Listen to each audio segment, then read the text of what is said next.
Senator Dennis Rodriguez Jr. officially launched his gubernatorial campaign while also announcing his running mate, David M. Cruz, during a campaign kickoff ceremony over the weekend. Cruz is an educator who took a demotion in order to run for office while still keeping his job.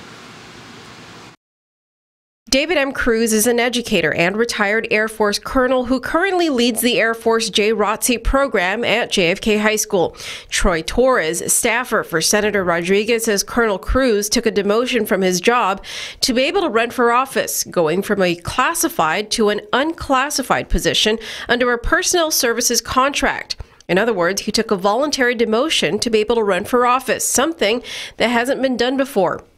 Guam Department of Education Superintendent John Fernandez confirmed on News Talk K57 this morning that although Colonel Cruz is so far the only instructor who's converted from a classified to an unclassified position, moving forward, all instructors will be hired under contract.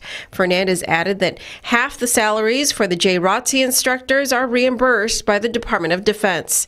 Staffing patterns for GDOE show that in the third quarter of fiscal year 2017, Cruz was making a salary of $197,263 for base and $259,660 with benefits. Then, in the fourth quarter of FY17, his salary was listed at $120,445 base and $166,841 with benefits. Torres on News Talk K57 with host Patty Arroyo revealed that Cruz was threatened by a high-level person not to run for lieutenant governor, and that they are now planning to file a complaint with the Guam Election Commission under the Mini-Hatch Act. Torres also addressed any concerns about the legality of Cruz's employment. We have to look at the law very carefully and see what the exemptions were. And the Mini-Hatch law says, a person who has who's contracted with the government of Guam for a fee.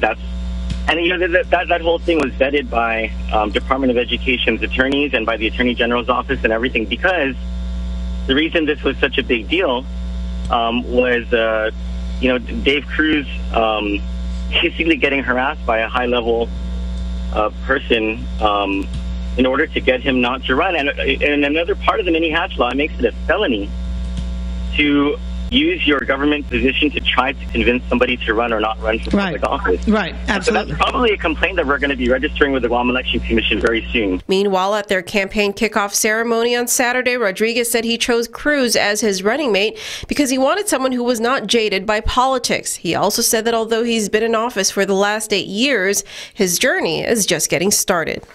It was a long journey to just get up to this point, and we're just starting. Today is just the start of our journey to ensure that we keep our island that special place that it is. The Democrat team of Rodriguez Cruz is now the fourth Democratic team vying for Adelup. The other three are the gubernatorial teams of Leon Guerrero Tenorio, Ugan Limtiaco, and Gutierrez Bordelia. There's only one set of candidates on the Republican ticket so far, Lieutenant Governor Ray Tenorio and Tony Ada.